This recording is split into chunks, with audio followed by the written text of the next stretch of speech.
The last plenary speakers of this morning, as you just have seen, are Dina Porat and Mark Weitzman. Dina is another co-organizer of our conference, and I must say it was and is an enormous pleasure working with her. She told me recently that she will miss our many nightly Skype conversations very, very much. But I think we will enjoy the pleasure of these conversations at least for a half a year or more, working on the consequences of this conference. So okay. I can put your fears at rest there. To list the many things Dina has achieved in her long and distinguished career would most certainly steal away her half of Mark's and Dina's talk. So please allow me only to say that Dina serves right now as the chief historian of Yad VaShem and the head of Tel Aviv University's Cantor Center for the Study of Contemporary European Jewry. She is furthermore Professor Emeritus of Modern Jewish History at Tel Aviv University's Department of Modern Jewish History. Dina achieved her PhD in 1984 at Tel Aviv University and was visiting professor at many prestigious institutions. She serves and served on many important and high-ranking commissions and committees and has written a long list of scholarly articles and books. Among them, An Untangled Leadership, The Yishuv and the Holocaust, whose English translation is entitled The Blue and the Yellow Stars of David, Zionist Leadership and the Holocaust, and was published by Harvard University Press. Her biography of Avner Kovner appeared with Stanford University Press. And maybe one should not quote his wife while introducing colleagues, but my wife says about Dina, she knows everyone. She can do everything. So I think this is a very nice compliment of Delia, who's my wife. Mark Weitzman is the Director of Government and Affairs of the Simon Wiesenthal Center and the Chief Representative of the Center to the United Nations, as well as a member of the US delegation to the International Holocaust Remembrance Alliance, where he chairs the Committee on Antisemitism and Holocaust Denial. In addition to his long list of other functions and honors, it might be of interest for you to know that Mark is also a member of the advisory panel of experts on freedom of religion or belief with the OSCE. Mark contributed several important articles and books to the study of anti-Semitism, among them Jews and Judaism in the Political Theology of Radical Catholic Traditionalists, and Dismantling the Big Lie, the Protocols of the Elders of Zion, the latter one together with Stephen L. Jacobs. I have the pleasure to also tell you that Mark took the initiative and is like the leading organizer of the catalog of policies we hope to achieve out of this conference, and I want to thank you in particular for this, Mark.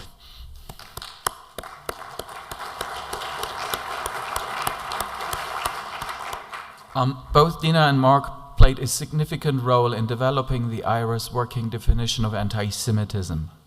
Their cooperation on the working definition, as well as their talk today, represents the ideal of what our conference has in mind: a scholar and a political decision-maker working hand in hand in the fight against anti-Semitism.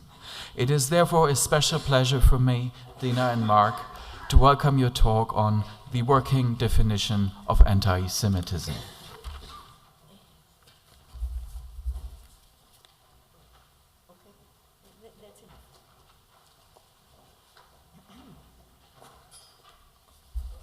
Okay. Thank you, Armin, Professor Lange, and especially your wife for all the, for all the compliments. Yeah.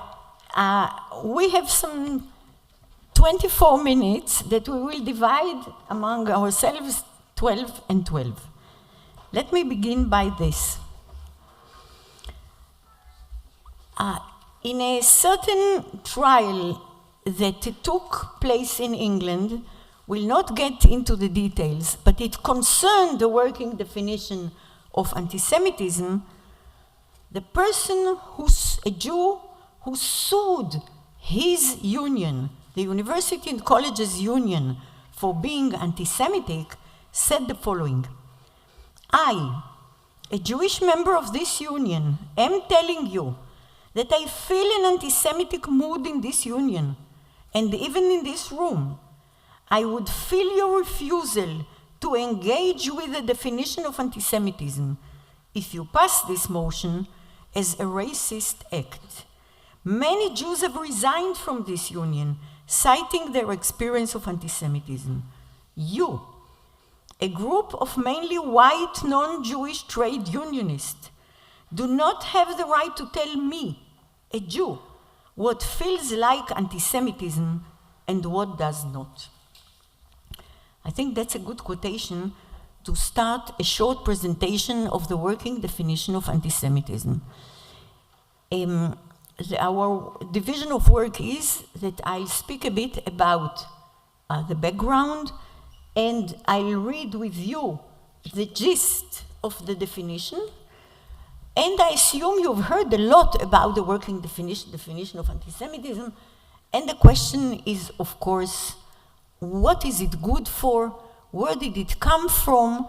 And then Mark will tell you what are the challenges to distribute it and have it adopted today.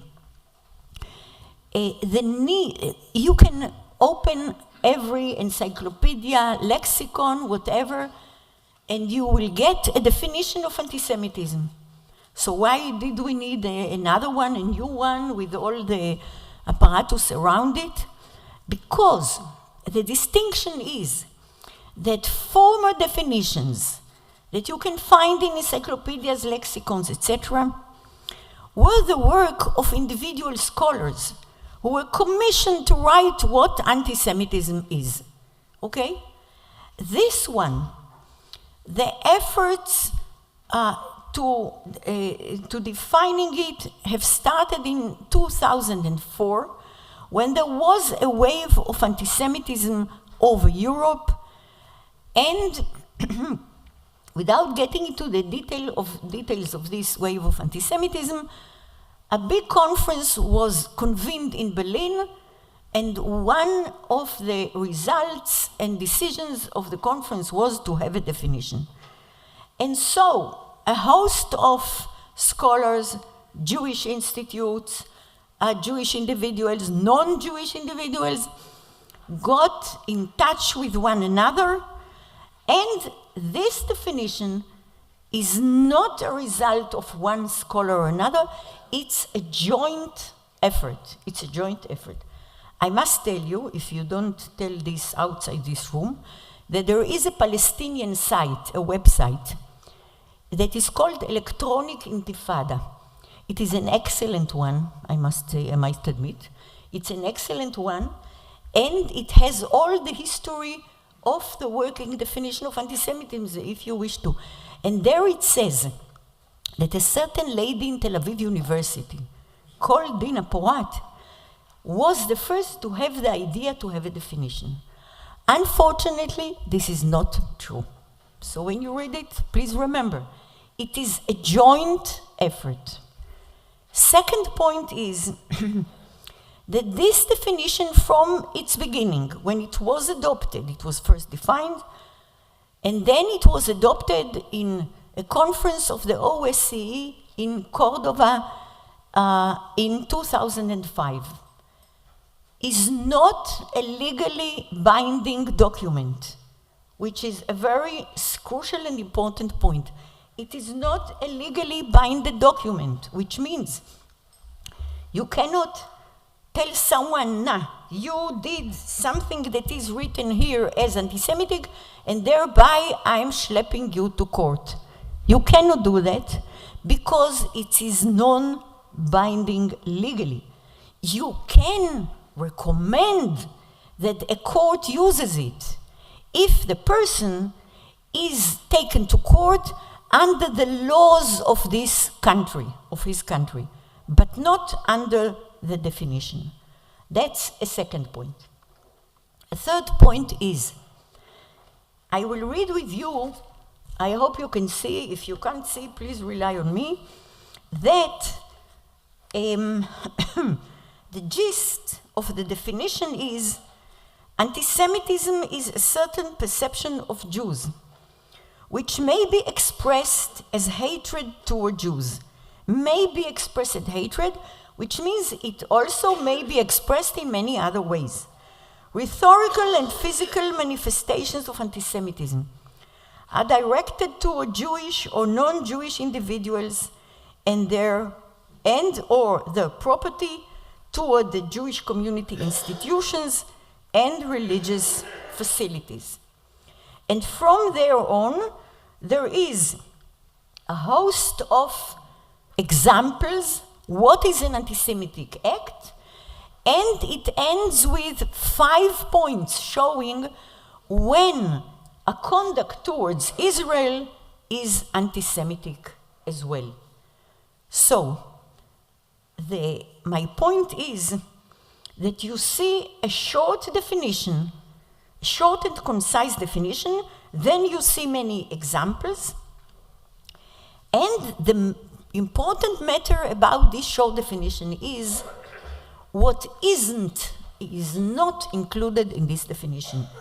And this is, first of all, it does not go into the question who is an anti-Semite and who perpetrates anti-Semitism, how to define him, how to depict him.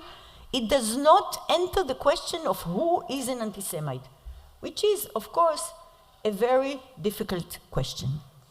It does also not go into the question of who is a Jew, which is a riddle that we haven't solved it fully until today, and so it doesn't get into this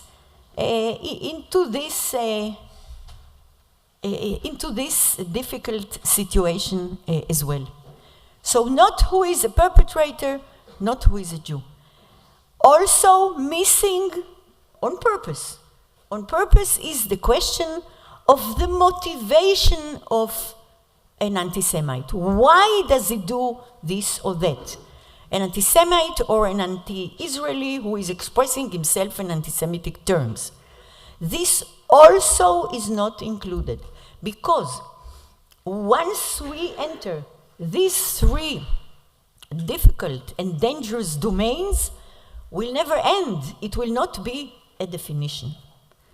Fourth point, therefore, it is a working, if you wondered why a working definition.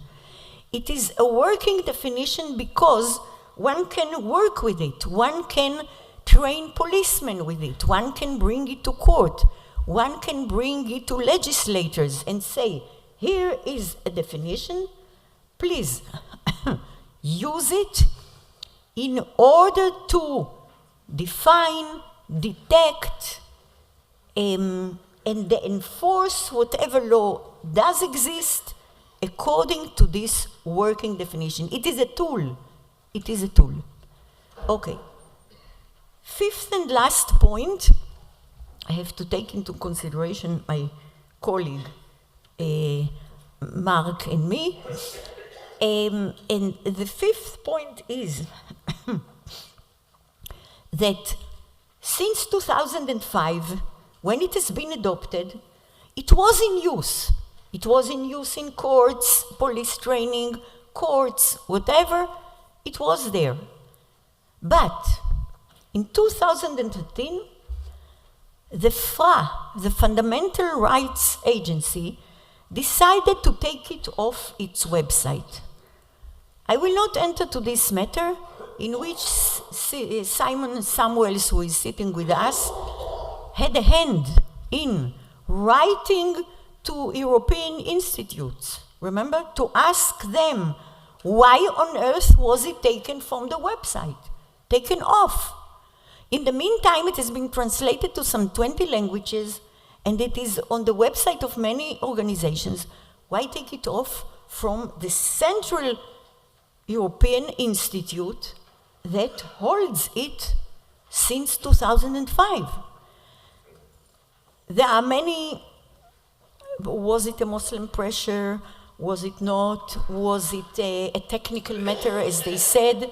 I cannot decide, and it's not the time or place to do that, but it was taken off. We were very angry. Samuel's got responses, I think, after 4 or 5 months, something like that. There wasn't a good answer, as you know, but if you ask me, it did us a favor. It did us a favor because now Jewish institutes, scholars, etc., we were all enlisted again, if not to put it back on the FRA website, put it on other places. And this is where the effort started. And indeed, the IHRA, was it May 2015, in the IHRA, we were celebrating Yehuda Bauer's 90th birthday. He's the honorary chairperson. And we, what we did is that we rephrased just a bit, because the definition cannot be changed. It cannot be changed. It is as it is since 2005.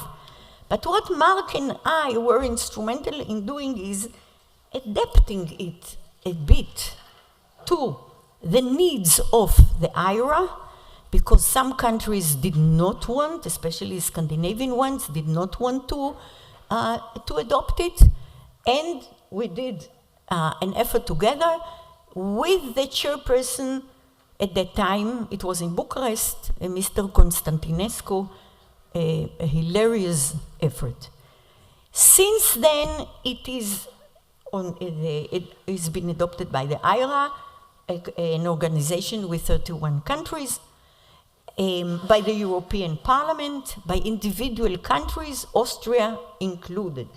Okay, Austria, Bulgaria, Romania, England, a hilarious speech by Theresa May. So it is on its way, and the way and the challenges will be described to you by my colleague and friend, Mark Weitzman. To say a final word, is it possible that pushing the working definition of antisemitism can also have negative repercussions? And in this regard, it's a heavy question. In this regard, I would like to suggest the following. It is not enough for us as Jews, for this conference, for us as scholars, to push for Jewish achievements and results. A definition, legislation, compensations, etc., etc. We have to work for definitions for other minorities as well. We have to, as said with Sharansky, cooperate, have coalitions, not just inside ourselves for our achievements, but take a look outside. Who is there in the field?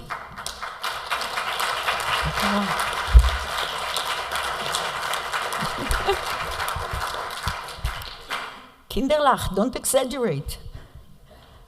To look who is outside in the field, work with them, and try, in that regard, to have our words significant for others as well. Thank you.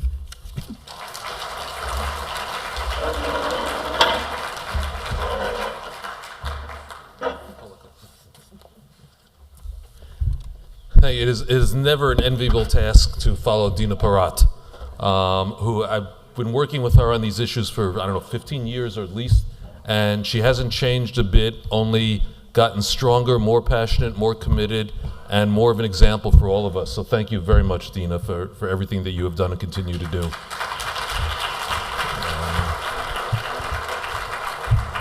And I'd also like to thank Armin for that wonderful introduction. I do not have the pleasure of knowing his wife, so I did not get the full extent of that, but maybe that'll change in the future.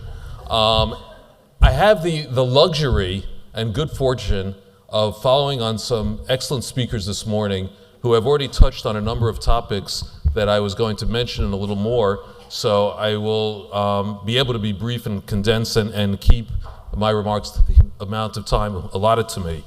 I want to begin, Dina pointed out the situations that led to the original adoption of the definition in 2004. I want to fast forward a decade or so and just begin with one quote from the words of Franz Timmermans, then first vice president of the European Commission in January 2015, when in response to another wave of anti-Semitism, violent anti-Semitism particularly throughout Europe, Timmermans said, quote, "If there's no future for Jews in Europe, there's no future for Europe," end quote. In other words, the existential questions that were raised about the viability of continued Jewish life in Europe had a wider application as well, calling into question the future of Europe as a democratic and pluralistic society. So, IHRA, the International Holocaust Remembrance Alliance, was one of the groups that began to grapple with that issue. Now, I'm going to assume that we've heard a lot about IHRA and the definition over the past few days, but there's a good chance that many of you do not really know much about IHRA and what it is and what it does and where it came from. So I want to begin with that. IHRA is a group, the International Holocaust Remembrance Alliance, which was founded in the year 2000 during the Stockholm Forum. It actually had a little bit of a predecessor in 1998 at the Assets Conference in Washington, D.C. on looted Nazi-era, Holocaust-era assets, and which had two education panels. I was on one of them, and that was the forerunner of IHRA. It began with 5 countries and has subsequently expanded, as Dina's mentioned, to 31. Its original name was the Task Force for International Cooperation on Holocaust Education, Research, and Remembrance. And in Stockholm in the year 2000, it issued a document called the Stockholm Declaration, which you can find online on the IHRA website, that is the foundational document of IHRA. And really, I'm going to quote a little bit of it, but it expresses the ideals and goals and is the mission statement of IHRA. And as Dina has already said, IHRA would not have come into existence without the efforts of Yehuda Bauer, who really was the force behind it and the animating force throughout all the years of IHRA, and still continues to actively participate and show up at the plenaries and is constant contact with all of us who work on it. The definition of IHRA is an intergovernmental body whose purpose is to place political and social leaders' support beyond the need for Holocaust education, research, and remembrance. It is composed of national delegations headed by senior government representatives, ambassador level and higher, and selected experts from the NGO community, broken into academic, education, and museums and memorials working groups, and includes committees such as the Committee on Holocaust Denial and Anti-Semitism. As a member of the U.S. delegation since it began, I had the privilege of chairing the Committee on Anti-Semitism and Holocaust Denial for about 6 years, and one of the efforts that I was deeply involved with was initially the creation of the definition, working definition, and Dean explained what working definition refers to, also legally non-binding, on Holocaust denial and distortion. It is not as well known as its sister, the anti-Semitism definition, but I want to refer to that as well. That was created and adopted. I was actually the lead author of that, and it was adopted by IHRA in October 2013 in the Toronto Plenary during the Canadian chairmanship. Now, to give you one quick example of why some of this stuff becomes important as background, IHRA functions by consensus. And consensus means you have to have everyone's consent before something can be officially adopted. Imagine getting 31 countries, including some of the countries that we all know about, to agree on any of these issues. It took 5 years and major diplomatic effort to get that first definition of Holocaust denial and distortion adopted and through IHRA. After we had adopted it, though, one of the things we realized was the necessity for a continued definition of anti-Semitism. And this was borne out on 2 factors. One factor was the growth of radical anti-Semitism aimed at the existing Jewish and imperiling the Jewish communities in Europe, which has already been noted. The second factor was, as I've said before, we were bringing together 31 members, delegations, representatives from worlds of academia, education, museums, memorial sites, as well as NGOs, as well as professional diplomats, coming from different languages and perspectives, placing them in a room and essentially saying, deal with this issue without any sort of clarity over what is meant by the issue. So given that, we had to try to come up with a definition. Now, the lectures this morning by Eric Ruin and Simcha Goldin and others, Larry Schiffman and others, have all referred to various definitions of anti-Semitism. Dina mentioned that you could deal with, whether it included the David Nirenberg or Gavin Langenmiro or any of these people. And just think for a second, those were only the historians that were referred to. It did not refer to the Frankfurt School people, for example. It did not refer to the social psychologists and sociologists, the theologians like former Chief Rabbi Jonathan Sachs. All of them have their own definitions of anti-Semitism. To start reinventing that at that time and coming up and taking that into consideration would have presented at least another 5-year plan, and we know how those worked out at one point in history. And it was a direction that we did not feel that we had the luxury to go in. So we started looking for an existing definition. And immediately we turned to the FRI EUMC definition, and Andy Baker, who's sitting here, was a major component of creating that as well. And we decided that would be the working definition that we would use, the basis of it. So the steps, and I'm going to take you through some of the steps involved with it because they are pretty interesting, or I think so. The committee in 2014, the committee that I was chairing, I proposed it to the committee in early 2014, and we agreed to move forward with that definition as our basis. The next step involved the political dimension, the adoption of the definition, and there I met with the future Romanian chair, Ambassador Constantinescu, in Manchester during the British chairmanship in December 2014, and he agreed to make the definition one of his primary goals during their chairmanship, which was still 2 years in advance. They were in 2016. So the planning had begun already in 2014 to how to get it adopted. Having him agree to take it was a key step. First of all, not only did it put the weight of the chair behind it, and because there's a quid pro quo that exists, when countries are chairs, they have pet projects that they make their priorities, and other countries generally try to go along with it, so they in turn will get support when they take the chairmanship. So getting that was significant. But the second part of it was also, I think, even more significant in a way. It was very important to me, and Dina alluded to this, that this definition not be seen as a, quote, parochial Jewish or Israeli or even Anglo-American initiative. It was very important that it be seen as a European initiative. And one of the things that IHRA is actually interesting is that the bulk of its membership, I believe, and we've never done any survey on it or will we do anything like that, is composed of non-Jews. Most of the delegates to IHRA are not Jewish. They're people who have professionally involved themselves, linked themselves to the field of the Shoah and Holocaust studies, but that doesn't necessarily require a religious affiliation.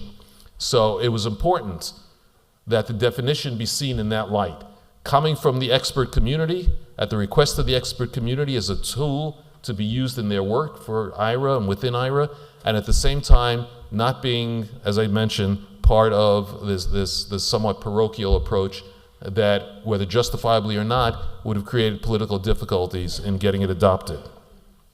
So the enthusiastic support of the IHRA chair was extremely important, that the initiative became viewed as a European initiative aimed at solving European problem. Oh, and actually one of the former chairs of IHRA is present. I hadn't seen you before, Ambassador Ferdinand Schatzmandorf, who was chaired during the Austrian chairmanship in what year was it? 2009, and was one of the leading guides of IHRA throughout his entire time during it. So thank you for your efforts with that. Thanks for pointing that out. The next 2.5 years involved some very intensive political networking and work that culminated in the adoption of the definition in May 2016 in Bucharest, as you've already heard. Major sticking point for some of the countries that initially resisted coming on board were the examples that related to Israel. You see the definition followed by, shortly down, the bullets and points, and some of those refer to examples related to Israel. Without the efforts of Ambassador Constantinescu, who made it a personal issue of his own, we probably would not have succeeded. And as a matter of fact, as Dina mentioned earlier, even during that, we began the discussions at the morning plenary We broke for lunch, and Dina and I were making last-minute edits on the text during the lunch break before Ambassador Constantinescu could basically very forcefully be able to announce that he had achieved consensus and the document was officially adopted. So where do we stand today, almost 2 years later? On one hand, the acceptance of the definition has been, I have to say, better than I anticipated myself. It has been adopted by a number of countries, the UK, Israel, Austria, Romania, Germany, Bulgaria, and Lithuania.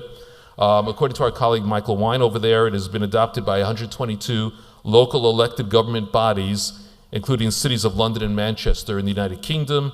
In Germany, the Berlin State Police have adopted as well, and in the US, Western Washington University recently became the first American university to officially adopt it for their own campus, just to give you a sample of the reach that it's had. Significantly, as Katharina von Schnurbein already mentioned, last June, the European Parliament adopted a resolution that I'm going to quote, calls on member states and union institutions and agencies to adopt and apply the working definition of anti-Semitism employed by the IHRA in order to support the judicial and law enforcement authorities in their efforts to identify and prosecute anti-Semitic attacks more efficiently and effectively, and encourages member states to follow the example of the UK and Austria in this regard. And it continues, also calling on member states to appoint a national coordinator to combat anti-Semitism as well.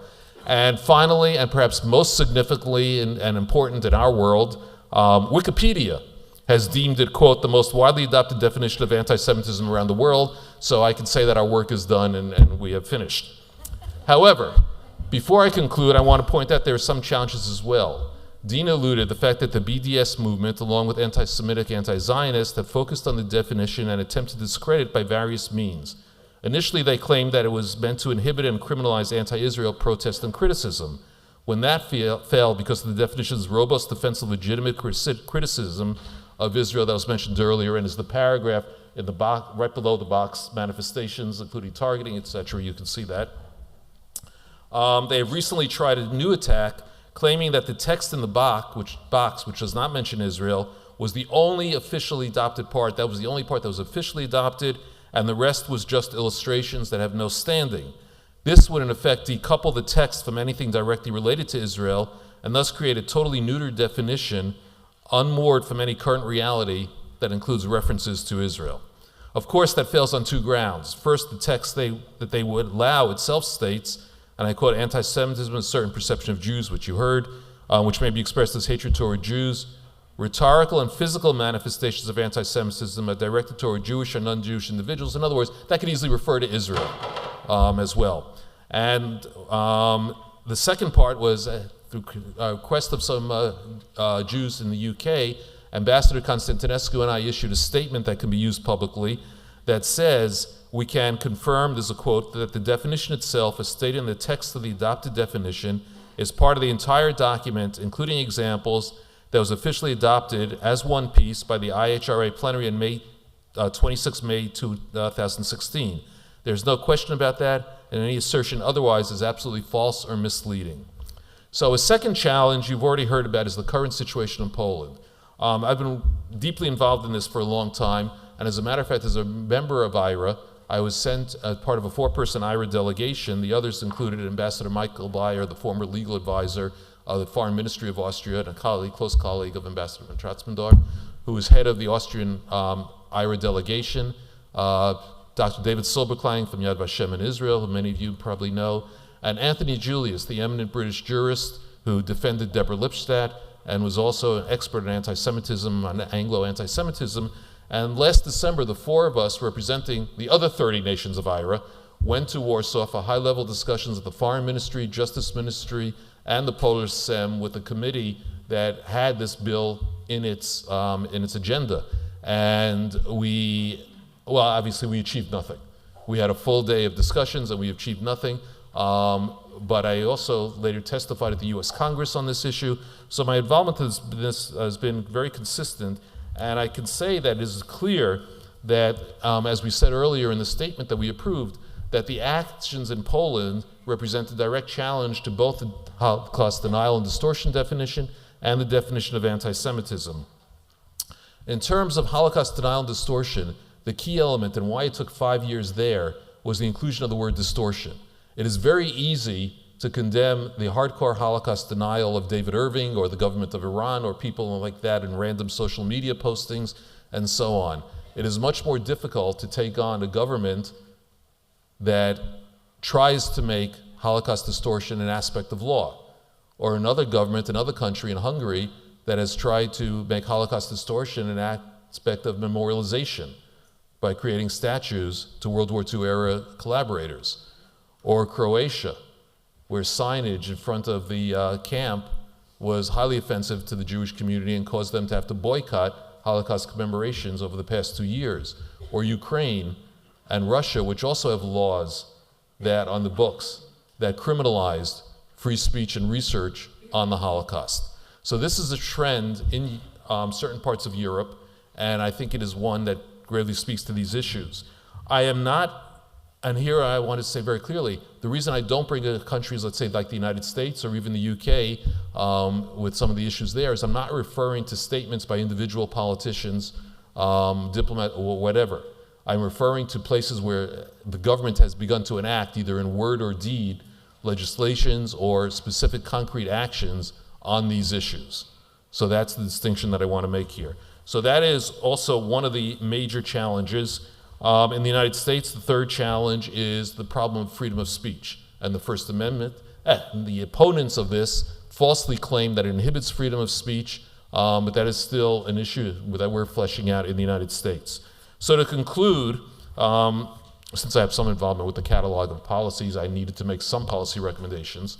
So the first thing is I want to follow up on the European Parliament recommendation with Katharina von Sturban, as I already mentioned, and that's that every member state of the European Parliament adopt, and I'm going to add and implement this definition. Adoption is a formal declaration. The implementation is crucial because that's putting it to use. And it can be put to use, as Dina pointed out, in many different ways that don't necessarily involve only legal issues. So it's adoption and implementation. Andrew Baker has taken the lead in trying to get the OSCE to adopt it for a couple of years. It's tough sledding because Russia has blocked consensus the last 2 years. I've worked with him a little bit on it, and I hope that these efforts will continue in the future under different chairs and different circumstances and have some success there. But perhaps the countries in the OSCE region can begin to adopt it as well. I think the second that I would like to make, recommendation that I would like to make is, if I can just find what I did with my notes. Well, as I mentioned, the definition of all levels of society, and fourth, so where I was that I was going to propose that we make a reference and a statement on Poland about this. So I'm very happy to be able to say that that is the first successful policy recommendation that has been put into action by this conference. So I'm glad we have begun to achieve our goals in that regard. And hopefully moving forward with the definition as a basis of usage, we can begin to really take more and continued concrete steps to hopefully put an end to anti-Semitism. Thank you.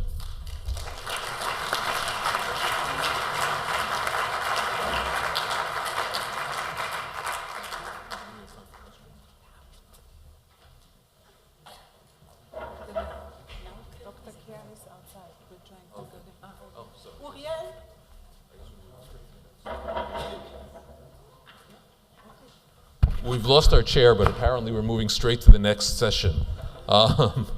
So I don't know if anyone has any questions in the meantime or comments. We do a question or comment? Are we allowed to? He's on his way. Karen is on his way. Okay. But, okay, in the meantime, if you have something to add. we convinced you. What I'm missing is definition of anti-Semitism. Thank you. What I'm missing in this definition of anti-Semitism, and which is coming up very clearly in Iceland now, is legislation that should disallow religious acts for Jews which are absolutely necessary, like circumcision and the Shechita.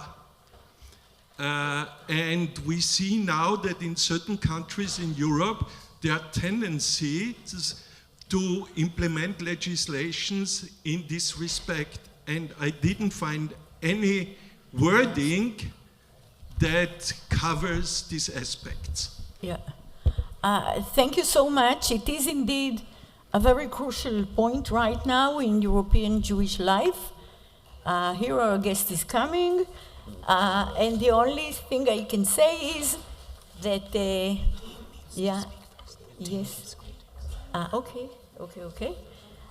that the definition does not include measures. It depicts anti-Semitism, not the measures against it. Thank you.